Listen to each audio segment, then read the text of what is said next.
Most people know the history of General Richard Neal, but if I could, I'll just tell you a little bit. For those that don't know General Neal, he was obviously born here in Hull. Upon graduating from Northeastern University, General Neal was commissioned as a second lieutenant in the United States Marine Corps, spending the next 35 years serving our country and retiring as a 4-star general, having served his last 3 years as the assistant commander of the U.S. Marine Corps. General Neal served 2 tours in Vietnam, and during Desert Storm, he served as the Deputy Director of Operations for General Schwarzkopf, as well as Central Command Briefer. General Neal's decorations include the Defense Distinguished Service Medal, the Silver Star Medal with the Gold Star, the Defense Superior Service Medal with Palm, the Bronze Star Medal with Combat V, and the Purple Heart. Please, if we could, join me in congratulating General Neal not only for his years of service to our country, but in welcoming as our guest speaker.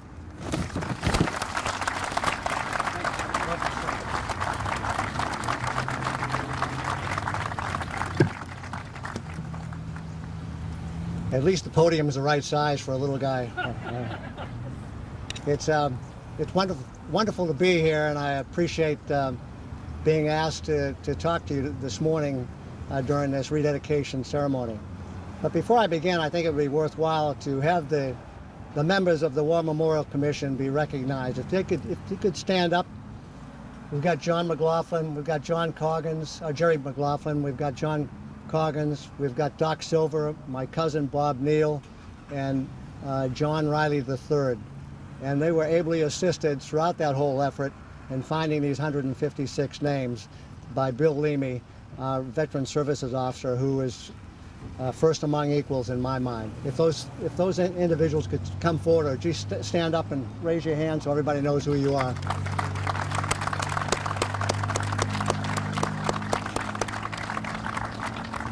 I don't know how they did it. It's unbelievable that they would have the patience, perseverance, and dogged determination to find 156 names that were missing from these plaques behind me.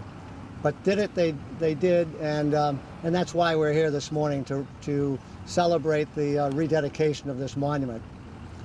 About 3 weeks ago, well, actually about two days before the Memorial Day weekend, I gave a speech in Washington, D.C. to the Security and Exchange Commission. Don't ask me why they asked me to do it, but anyways, I did.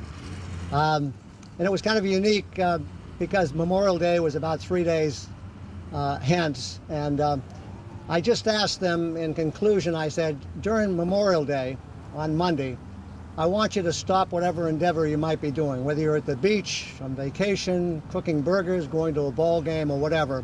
Just stop and reflect and remember those who paid the ultimate sacrifice that allowed you to enjoy the benefits of the American way of life. And during that same speech, I mentioned this ceremony that I was going to participate in. And I bragged about my hometown and the idea that they had gone out and found 156 veterans who served and in some case sacrificed for our American way of life. And I said one thing that this town never has given up on is they've never forgotten those who have served. And so that's important. At the same time, I also talked to them about the Vietnam Wall, because on Memorial Day they had a ceremony down there at the wall, and at that time they entered 3 more names on the wall, bringing the total up to 58,318. 58,318. And so our nation, much like the town of Hull, did not forget and went out and found those 3 more to add to the wall. And I am sure that in other Memorial Days, they will add even more. As Hull's finest. Probably given a traffic ticket. But anyways. On Memorial Day weekend, Saturday, Sunday, and Monday, I walked down to the Vietnam Memorial on, I think, no less than 4 occasions. And on one of those walks, I can't remember if it was Saturday or Sunday, I crossed 14th Street and was astride the Washington Monument. And on the right, they were just concluding a commencement exercise for George Washington University. There must have been 3,000 chairs there, and then they had just finished, they had just thrown their caps up in the air, and It was a sea of caps and robes, and fortunate parents, smiling loved ones, and relatives. And they were spreading out over the mall, going towards the Capitol, and some heading down towards the Lincoln Memorial. Right across from there was a whole series of athletic events going on at the same time. And there was a sea of different colored t-shirts designating the different teams. And they were playing soccer, kickball, or flag football. And you know, you kind of looked at it here, you saw all these caps and gowns on one side, you saw all these sport activities going on the left-hand side.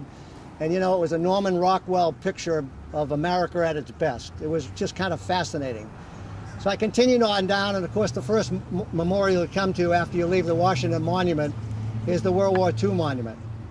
And it's really an impressive memorial. It's got two big arches, one designated as Atlantic, for the Atlantic piece of the war, and the other the Pacific piece of the war.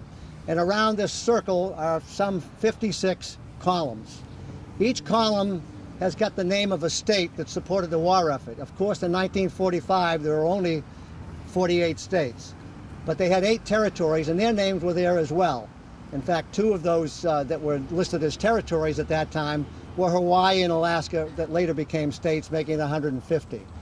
And you look at that, and they had fountains inside, and if you go inside the memorial, inside there's the Freedom Wall. And listen to this. On the Freedom Wall, there are 4,048 gold stars. 4,048. Each star represents 100 Americans that died in the war. 4,048 times 100, you can do the math. Just let that sink in for a minute. When they call that the greatest generation, there's some substance to that. I'm not one of the big proponents for the greatest generation because I think every generation is great. But when you think about those numbers, it really is eye-watering and sobering at the same time. I continued on down my walk on this particular day, and of course I'm walking beside the reflecting pool, and the first thing you see is the Lincoln Memorial. And that's an impressive, huge memorial you've seen on TV a million times, I'm sure. And old Abe is sitting in his chair, and he's looking out past the World War II, past Washington, all the way up to Capitol Hill. To the left of that is the Korean War Memorial, the Forgotten War, so to speak. That memorial is really kind of unique in its own way. There are 19 statues there, and they're in formation as an advance party in a war configuration, tactically spread out.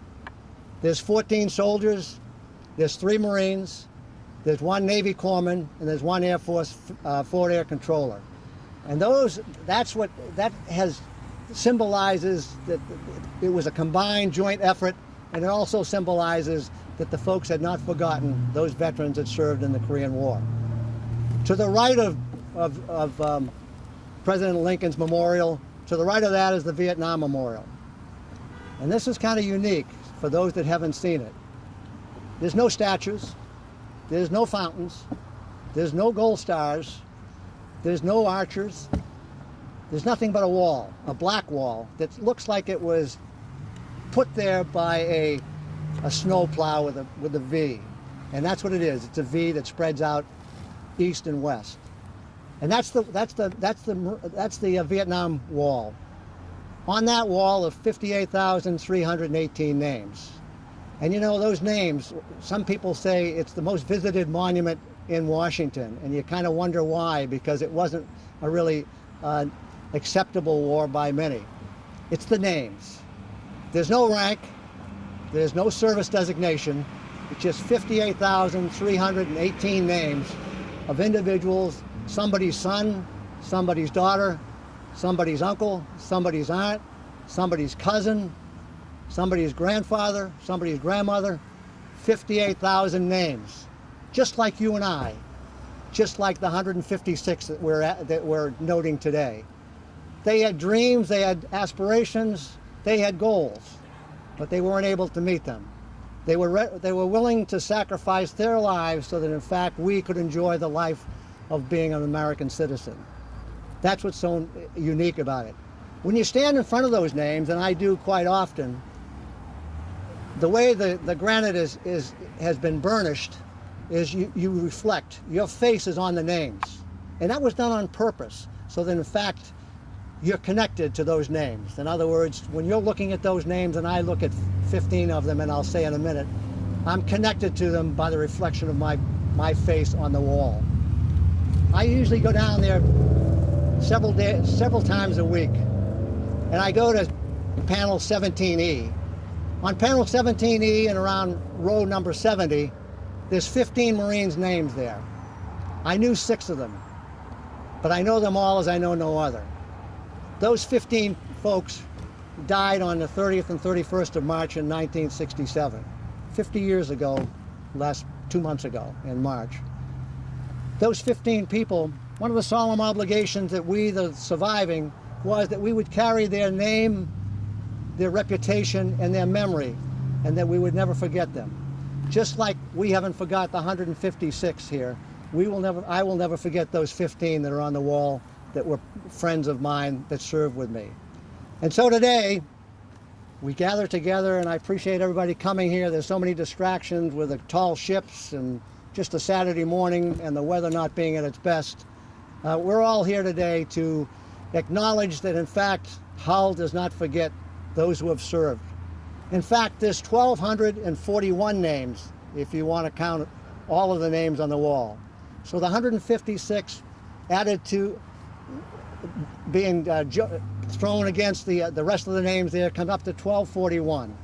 Unbelievable that a small town like this, when most of the service was done and the population was probably in the, I would say, 5,000 to 6,000 range, we still had 1,241 serve, and in some cases sacrifice, to make sure that the American way of life continues.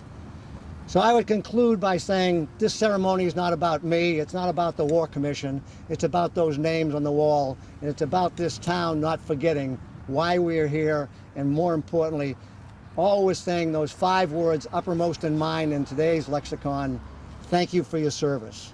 We're saying thank you for your service to all of those names here, just like they do at Vietnam, just like they do at Korea, just like they do at World War II. Thank you for your service. And to each and every one of you, thank you for your attention and for inviting me to be part of this ceremony. Thank you.